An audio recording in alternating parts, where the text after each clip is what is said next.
السلام علیکم پیارے بچوں، ویلکم جو زرین صبا ورچوئل اسٹوڈیو۔ ہمارے چینل میں آپ تمام کا بہت بہت استقبال ہے اور مجھے امید ہے آپ ہمارے چینل کو باقاعدگی سے دیکھ رہے ہوں گے اور آپ نے ہمارے چینل کو سبسکرائب بھی ضرور کیے ہوں گے، اور اگر آپ نے نہیں کیے ہیں تو فوراً سے سبسکرائب کیجئے اور سبسکرائب کرنے کے بعد press the bell icon to get all the notification. تو آج ہم دیکھ رہے ہیں بچوں آپ کا سبق آواز کا مطالعہ، اسٹڈی آف ساؤنڈ، اسٹینڈرڈ 9 کے لیے، جماعت نہم کے لیے۔ مضمون ہے ہمارا سائنس اور میں ہوں آپ کی معلمہ Zareen Saba from MCGM virtual classroom Mumbai. تو بچوں آج یہ نیا سبق ہم شروع کر رہے ہیں اور یہ جو ہمارا آج کا ٹاپک ہے یہ آپ لوگوں کے لیے نیا نہیں ہے۔ پچھلی جماعت میں آپ نے ساؤنڈ کے بارے میں کافی کچھ معلومات حاصل کی ہے۔ اسکول بند ہے لیکن تعلیم کا سلسلہ جاری و ساری رہے، اس لیے ہم ہر روز ایک نئے ویڈیو کے ساتھ آپ لوگوں کے سامنے حاضر ہوتے ہیں۔ آواز جو ہے وہ توانائی کی ایک قسم ہے جو ہمارے کانوں میں سننے کا احساس پیدا کرتی ہے، اور یہ توانائی کی لہروں کی شکل میں ہوتی ہے۔ یعنی آواز جو ہم سنتے ہیں یہ بھی ایکچولی ایک ٹائپ کی انرجی ہے، توانائی کی ایک قسم ہے جو ہمارے کانوں میں سننے کا احساس پیدا کرتی ہے، اور جس طرح سے دیگر لہریں ہوتی ہیں جیسے پانی کی لہریں ہوتی ہیں، ہے نا، بالکل ویسے ہی آواز کی بھی لہریں ہوتی ہیں اور یہ لہروں کی شکل میں ہوتی ہے۔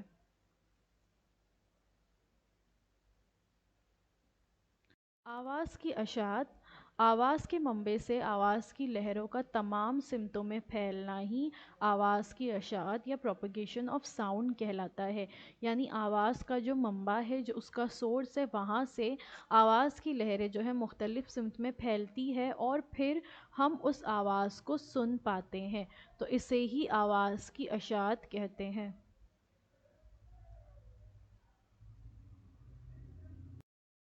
آواز کی اشاعت کے لیے واسطہ یا میڈیم بہت زیادہ ضروری ہوتا ہے۔ بغیر واسطے کے آواز جو ہے وہ ایک جگہ سے دوسری جگہ نہیں پہنچ سکتی۔ تو یہ جو آواز کی لہریں ہیں جب یہ اپنے منبع سے سفر کرتی ہیں، یعنی اپنے منبع سے نکلتی ہیں، جب آواز کی اشاعت ہوتی ہے تو اس کے لیے واسطہ بہت زیادہ ضروری ہے، اور ہمارے اطراف میں جو سب سے بڑا واسطہ یا میڈیم موجود ہے وہ ہے ہوا۔ تو ہوا میں جو ہے یہ آواز کی لہریں سفر کرتی ہیں اور ہمارے کانوں تک پہنچتی ہے اور پھر ہم آواز کو سن پاتے ہیں۔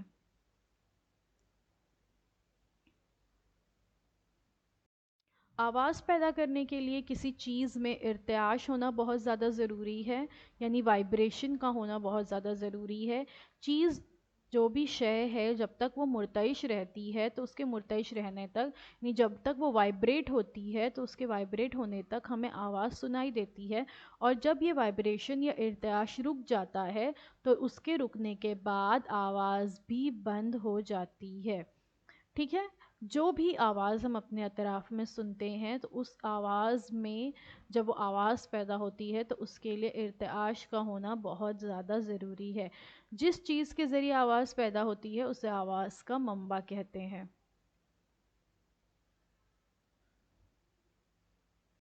آواز کی لہروں کا تعدد، آواز کی لہروں میں تکثیف اور تلطیف کا چکر ہوتا ہے، اور ہوا کے دباؤ میں تبدیلی دیکھیں آپ فضائی دباؤ دیکھ سکتے ہیں، اور کم دباؤ میں تلطیف اور زیادہ دباؤ ہوتا ہے تو تکثیف، اور تکثیف اور تلطیف کا یہ چکر جو ہے وہ چلتا رہتا ہے، مل کر جو ہے ایک پورا سائیکل تیار ہوتا ہے اور اس طرح سے آواز کی اشاعت ہوتی ہے۔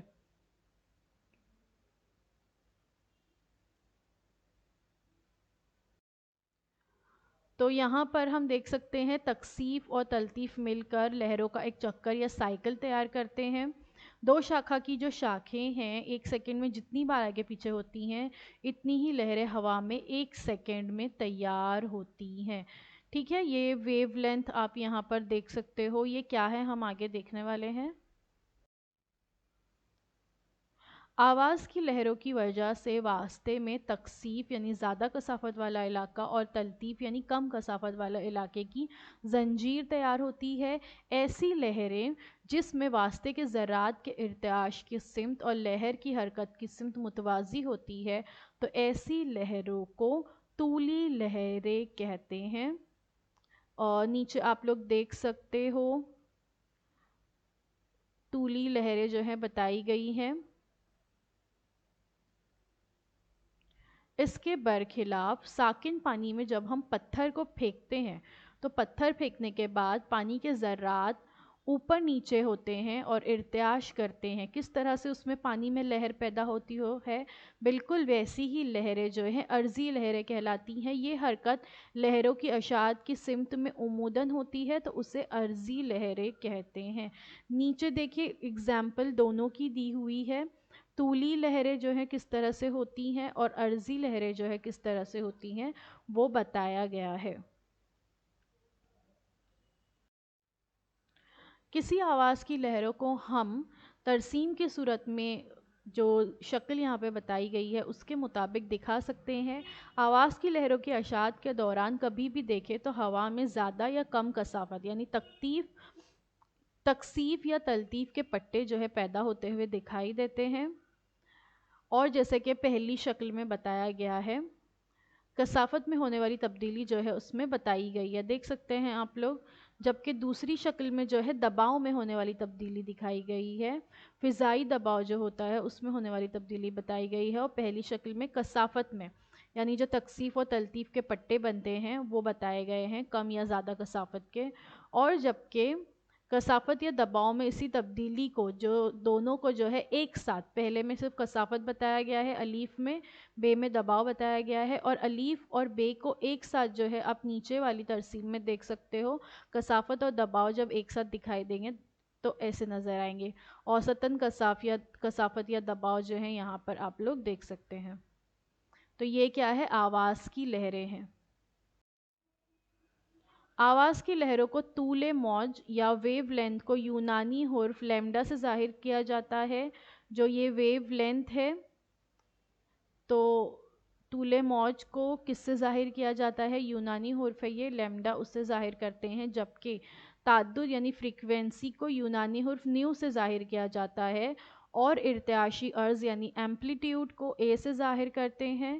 واسطے میں ایک مکمل اہتزاز کے لیے درکار وقت کو آواز کی لہروں کا وقفہ دور یا پیریڈ کہا جاتا ہے اور اسے ٹی سے ظاہر کیا جاتا ہے۔ دیکھیے تصویر میں نیچے آپ لوگ دیکھ سکتے ہو فریکوینسی کے لیے ایف، پیریڈ کے لیے ٹی بتایا گیا ہے۔ ویو لینتھ جہاں پر لکھا ہے اس کے نیچے آپ دیکھ سکتے ہو لیمڈا، ٹھیک ہے، اس طرح سے، اور ایمپلیٹیوڈ کو جو ہے اے سے ظاہر کیا جاتا ہے۔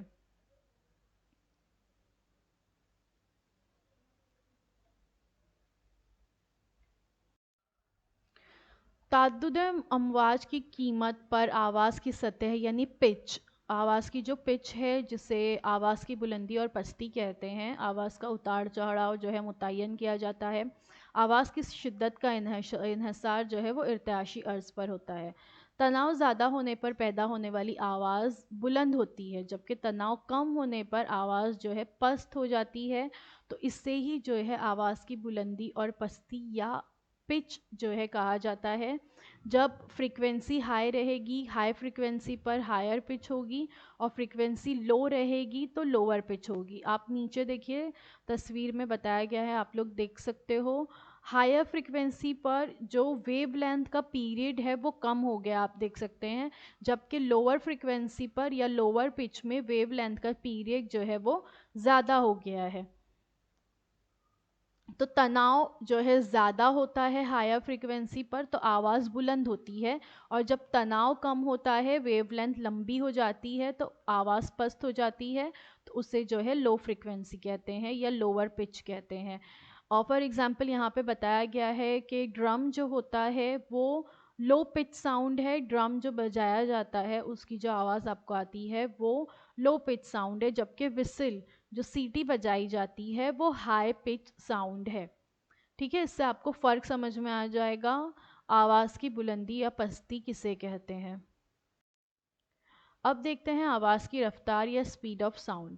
آپ اپنے دوست کے ساتھ اس جگہ جائیے جہاں لوہے کا پائپ لگا ہوا ہو، فار ایگزامپل آپ کے اسکول کا میدان ہو سکتا ہے، یا گھر کا گیٹ ہو سکتا ہے، یا زینہ ہوتا ہے، یا باڑ ہوتی ہے، اس پر بھی جو ہے اس طرح سے لوہے کے پائپ لگے ہوئے ہوتے ہیں۔ اب کیا کرنا ہے، پائپ کے ایک سرے کے قریب کھڑے رہیے اور دوست کو آپ سے اندازاً 20 سے 25 فٹ دور کھڑا کیجیے۔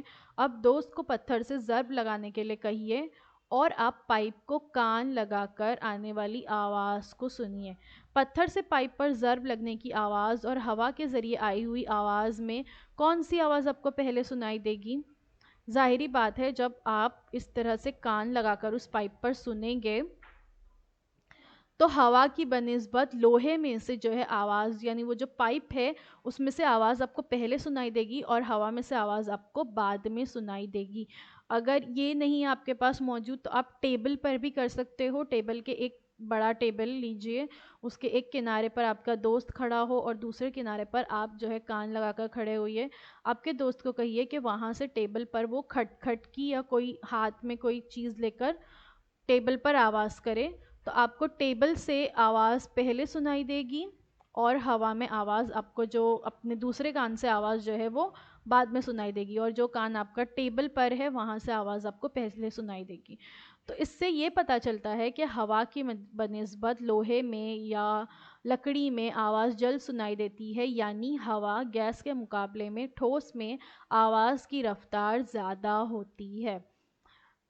تو گیس کے مقابلے میں ٹھوس میں جو ہے آواز کی رفتار زیادہ ہوتی ہے اور وہ ہمیں پہلے سنائی دیتی ہے۔ اکائی وقت میں لہر جو ویو لینتھ ہے اس کی تکثیف یا تلطیف کے کسی نقطے سے طے شدہ فاصلے کو آواز کی رفتار کہتے ہیں۔ تو رفتار برابر فاصلہ بٹے وقت، یہ ہمیں پتہ ہے۔ تو لہر کا کوئی نقطہ ٹی وقت میں لیمڈا طول موج کا فاصلہ طے کرتا ہو تو آواز کی رفتار جو ہے وہ ذیل کے مطابق ہوگی، رفتار برابر طول موج بٹے وقفہ دور، یعنی v = λ/t۔ تو یہاں پر آپ دیکھ سکتے ہو چال کا جو ضابطہ ہے، چال برابر تعدد ضرب طول موج، ٹھیک ہے؟ تو یہ یہاں پر ہو گیا v، چونکہ ہمیں پتا ہے 1/t = نیو، تو v = نیو انٹو لیمڈا۔ تو یہ چال برابر، اس کا مطلب ہو گیا کہ رفتار یعنی چال برابر تعدد ضرب طول موج، ٹھیک ہے؟ یہ ضابطہ جو ہے ہمیں یہاں پر اس کا حاصل ہو گیا۔ یکساں طبعی حالت میں دیے ہوئے واسطے میں تمام تعدد کی آواز کی رفتار تقریباً ایک جیسی ہوتی ہے۔ آواز کی رفتار ٹھوس واسطے سے گیس واسطے تک بتدریج کم ہوتی جاتی ہے۔ اگر ہم کسی واسطے کا درجہ حرارت بڑھائیں تو آواز کی رفتار بھی بڑھ جاتی ہے۔ اس کا مطلب ہے کہ آواز کی رفتار جو ہے وہ درجہ حرارت یعنی ٹیمپریچر پر بھی ڈیپینڈ کرتا ہے۔ اگر ہم ٹیمپریچر کو بڑھاتے جاتے ہیں تو آواز کی رفتار بھی بڑھتی جائے گی، اور جیسے کہ آپ کو بتایا گیا اور یہاں پر آپ شکل میں بھی دیکھ سکتے ہو، آواز کی رفتار سب سے زیادہ ٹھوس میں ہوتی ہے، اس سے کم جو ہے لکوڈ میں ہوتی ہے، اور سب سے کم جو ہے گیس میں ہوتی ہے۔ تو گیسی واسطے تک بتدریج کم ہوتی جاتی کا مطلب یہی ہے کہ سب سے زیادہ ٹھوس میں ہے، اس کے بعد مائع میں، اور سب سے کم جو ہے گیس میں۔ اب یہاں پر مختلف واسطوں میں 25 ڈگری سینٹی گریڈ پر آواز کی رفتار بتائی گئی ہے۔ یہاں پر درجہ حرارت بتانا بہت اہم ہے۔ 25 ڈگری سینٹی گریڈ کیوں بتایا گیا؟ کیونکہ درجہ حرارت اگر تبدیل ہوگا تو آواز کی رفتار بھی تبدیل ہوگی۔ جیسے یہاں پہ بتایا گیا ہے کہ حالت جیسے بتائی گئی، ٹھوس ہے، مائع ہے، گیس ہے۔ ٹھوس میں مختلف اشیاء بتائی گئی ہے، ایلومینیم 5420 میٹر پر سیکنڈ، اس کے بعد نکل، پھر سٹیل، پھر لوہا، پیتل اور شیشہ۔ سمندری پانی میں اور خالص پانی میں آواز کی رفتار الگ الگ ہے۔ سمندری پانی میں 1531 میٹر پر سیکنڈ اور خالص پانی میں 1498 میٹر پر سیکنڈ۔ گیس میں بھی ہوا کی رفتار الگ الگ ہے۔ ہوا میں ہوا میں آواز کی رفتار جو ہے وہ 346 میٹر پر سیکنڈ، جبکہ ہائیڈروجن میں سب سے زیادہ ہے 1284، اور سب سے کم جو ہے سلفر ڈائی آکسائڈ میں ہے 213۔ تو یہاں پر آپ لوگ دیکھ سکتے ہو ٹھوس میں آواز کی رفتار سب سے زیادہ ہے، اس سے کم مائع میں، اور سب سے کم گیس میں۔ اور یہ کتنے درجہ حرارت پر بتایا گیا ہے؟ 25 ڈگری سینٹی گریڈ پر۔ اٹلی کے طبیعیات داں بوریلی اور ویویانی نے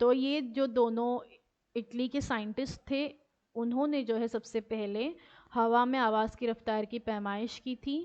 دور سے بندوق کی گولی نکلتے وقت نکلنے والی روشنی اور آواز کی رفتار ہم تک پہنچنے کے لیے درکار وقت کی بنا پر انہوں نے ناپی گئی رفتار تقریباً 350 میٹر پر سیکنڈ بتائی تھی، جو آج کی ہماری مانی گئی قیمت ہے اس کے بہت قریب ہے. جیسے ہم نے ابھی دیکھے کہ آج کی جو مانی گئی قیمت ہے ہوا میں آواز کی رفتار کی وہ تقریباً 346 میٹر پر سیکنڈ ہے، تو اس سے بہت زیادہ قریب یہ ہے. جب بندوق کی گولی جو ہے نکلتی ہے تو اس وقت ہمیں روشنی پہلے دکھائی دیتی ہے اور آواز جو ہے وہ بعد میں سنائی دیتی ہے نا. تو یہ بتایا تھا اور اس کا تجربہ جو ہے سب سے پہلے کیا تھا اٹلی کے یہ دونوں سائنٹسٹ نے، اور انہوں نے جو ہے جو رفتار بتائی تھی وہ تقریباً 350 میٹر پر سیکنڈ تھی، جو آج کی جو مانی گئی رفتار ہے اس کے بہت قریب ہے. گیس میں آواز کی رفتار. گیسی واسطے میں گزرتے وقت آواز کی لہروں کی رفتار گیس کی طبعی حالت پر منحصر ہوتی ہے. طبعی حالت یعنی گیس کا درجہ حرارت، اس کا دباؤ، کثافت اور اس کا سالمی وزن. کوئی بھی گیسی واسطے میں سے جب آواز کی لہریں جو ہے گزرتی ہے تو وہ اس گیس کی طبعی حالت پر ڈیپینڈ کرتا ہے کہ گیس کا ٹیمپریچر کتنا ہے، اس کا دباؤ کتنا ہے، اس کا سالماتی وزن کتنا ہے وغیرہ. سب سے پہلے دیکھتے ہیں کثافت یا ڈینسٹی. آواز کی رفتار جو ہے وہ واسطے کی کثافت کے جذر المربع کے معکوس تناسب میں ہوتی ہے. یعنی کثافت 4 گنا ہو جائے تو رفتار جو ہے وہ نصف ہو جاتی ہے. اسٹیفر میڈیم ہوگا تو ساؤنڈ ویوز جو ہے وہ فاسٹ ٹریول کریں گے. Stiffer medium faster sound waves, denser medium slower sound waves. ٹھیک ہے، تو اس کا کیا بتایا گیا ہے، یہ آواز کی جو رفتار ہوتی ہے وہ وی، وہ واسطے کی کثافت، یہاں پہ پی جو ہے وہ ڈینسٹی کے لیے بتایا گیا ہے، اس کے جذر المربع کے بالمعکوس تناسب میں ہوتی ہے. اب دیکھتے ہیں مولیکولر ویٹ یا سالماتی وزن، جس کو ایم سے ظاہر کیا گیا ہے، یہ کس طرح سے اثر انداز ہوتا ہے آواز کی رفتار پر. آواز کی رفتار واسطے کے سالماتی وزن کے جذر المربع کے بالمعکوس تناسب میں ہوتی ہے. بالکل ویسے ہی جیسے وہاں پر ہم نے ڈینسٹی دیکھے وہ بھی بالمعکوس تناسب میں ہے جذر المربع کے، اور یہ بھی بالمعکوس تناسب میں ہوگی جذر المربع کے. غور کیجئے، کیا غور کرنا ہے، آکسیجن جو ہے وہ O2 اس کا گیس کا سالمی وزن تقریباً 32، جبکہ ہائیڈروجن H2 گیس کا سالمی وزن 2 ہوتا ہے. تو اس سے ثابت یہ ہوتا ہے کہ یکساں طبعی حالت میں آواز کی رفتار ہائیڈروجن میں آکسیجن کی بنسبت 4 گنا ہوتی ہے. دیکھیے ہائیڈروجن میں اسپیڈ جو ہے وہ زیادہ ہوگی اور آکسیجن میں جو ہے اسپیڈ کم ہوگی. تو یہ کیوں ہوتا ہے ایسا، ہم نے دیکھے کہ آواز کی رفتار جو ہے وہ واسطے کے سالماتی وزن کے معکوس جذر المربع کے معکوس تناسب میں ہے. یہاں آکسیجن کے سالمے کا وزن زیادہ ہے 32 ہے، جبکہ ہائیڈروجن کا جو سالمہ ہے اس کا وزن صرف 2 ہے. اس لیے ہائیڈروجن میں سپیڈ زیادہ ہوگی، 4 گنا جب بلکہ زیادہ ہوگی آکسیجن کی بنسبت، اور آکسیجن میں سپیڈ جو ہے وہ کم ہوگی. مستقل تپش پر آواز کی رفتار گیس کے دباؤ پر منحصر نہیں ہوتی ہے. جب تپش مستقل ہے یعنی ایک جیسی ٹیمپریچر جو ہے وہ ایک جیسا ہے تو آواز کی رفتار جو ہے وہ گیس کے دباؤ پر منحصر نہیں کرتی. دیکھیں یہاں پہ گراؤنڈ بتایا گیا ہے اور دن کا وقت ہے، تو اس وقت کیا ہوگا، جب گرمی ہوتی ہے تو ساؤنڈ ٹریول فاسٹر، ساؤنڈ جو ہے وہ تیزی سے سفر کرتا ہے، اور جب جہاں پر ٹھنڈی ہوتی ہے تو وہاں پر ساؤنڈ ٹریول سلوور. تو اسی لیے درجہ حرارت بھی اثر انداز ہوتا ہے آواز کی رفتار پر. لیکن اگر تپش مستقل ہے تو آواز کی رفتار پر گیس کا دباؤ پر منحصر نہیں ہوتا. اطالوی سائنسداں سپلینزی نے چمگاڈر کے جسم کی خاص بناوٹ کی پہلی مرتبہ جو ہے تحقیق کی۔ چمگاڈر جو ہوتا ہے اس کا ایک عضو، کان، ناک اور آنکھ، انہوں نے کیا کیا کہ انہوں نے ایک چھوٹا سا تجربہ کیا اور انہوں نے چمگاڈر کے جو عضو ہے، یعنی اس کی کان ہے، اس کے ناک ہے اور اس کی آنکھ ہے، اس کو ایک ایک مرتبہ بند کر کے اس کو اندھیرے میں اڑنے کے لیے چھوڑا گیا۔ یعنی پہلی دفعہ کان بند کیا گیا اور اس کے چھوڑ دیا گیا، دوسری دفعہ ناک بند کر کے چھوڑا گیا اور تیسری دفعہ آنکھ بند کر کے اسے اندھیرے میں اڑنے کے لیے چھوڑ دیا گیا۔ وہ بے خوف اندھیرے میں کیسے اڑتی ہے اس کا پتہ سپلینزی نے لگایا۔ کس طرح لگایا؟ کان بند کرتے ہی چمگاڈر جو ہے تیزی سے ادھر ادھر ٹکرانے لگی۔ آنکھیں کھلی ہونے کے باوجود وہ اس کا استعمال نہیں کر رہی تھی۔ یعنی چمگاڈر، ہمیں پتہ ہے کہ چمگاڈر جو ہے وہ اندھیرے میں اڑتی ہے نا، اور اندھیرے میں جب اتنا زیادہ اندھیرا ہو کہ کچھ نظر نہ آ رہا ہو تو اس گہرے اندھیرے میں بھی وہ چمگاڈر بہت تیزی سے اور آسانی سے اڑتی ہے۔ تو انہوں نے کیا کیا کہ جب انہوں نے اس کے کان بند کر دیے اور آنکھیں کھلی رکھی، دیکھنے کے لیے ہم آنکھوں کا استعمال کرتے ہیں نا، تو آنکھیں کھلی ہونے کے باوجود بھی وہ اس کا استعمال اندھیرے میں نہیں کر پا رہی تھی اور وہ ادھر ادھر جو ہے ٹکرانے لگی۔ اس سے یہ سمجھ میں آیا کہ چمگاڈر کے بے خوف اور بھروسہ مند پرواز کی صلاحیت کا راز اس کی آنکھوں میں نہیں ہے بلکہ اس کے کانوں میں ہے۔ چمگاڈر جو ہوتی ہے وہ بالا صوتی آواز منہ سے نکالتی ہے اور سامنے منعکس کرنے والی سطح سے ٹکرا کر یہ منعکس آواز جو ہے وہ کانوں سے سنتی ہے۔ اس طریقے سے سامنے آنے والی شے کی نوعیت اور فاصلے کے بارے میں چمگاڈر کو اندھیرے میں بھی بالکل صحیح علم ہو جاتا ہے۔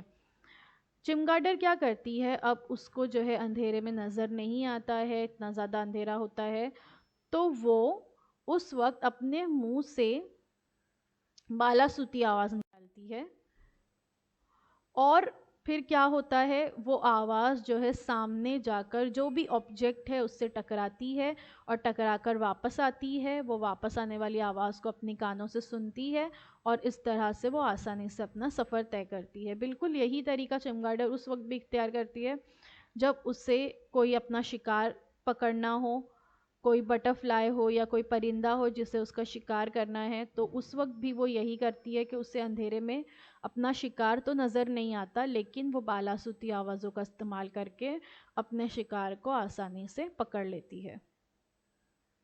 بالا صوتی آواز اور زیر صوتی آواز جو ہے اس کے بارے میں ہم نیکسٹ ویڈیو میں معلومات حاصل کریں گے۔ آج کے لیے بس اتنا ہی، وقت ہمارا یہیں پہ ختم ہو گیا۔ Thank you so much for watching. اب اگلے ویڈیو میں آپ لوگوں سے ملاقات ہوتی ہے اور ہم وہاں پر بالا صوتی آواز اور زیر صوتی آواز کے بارے میں مزید معلومات حاصل کریں گے۔ اگر آپ کو ہمارا یہ ویڈیو اچھا لگا ہے تو ہمارے ویڈیو کو ضرور لائک کیجئے، اس ویڈیو کو اپنے ساتھیوں کے ساتھ ضرور شیئر کیجئے، چینل کو سبسکرائب کیجئے اور سبسکرائب کرنے کے بعد press the bell icon to get all the notification. اب اگلے ویڈیو میں آپ لوگوں سے ملاقات ہوتی ہے۔ اللہ حافظ۔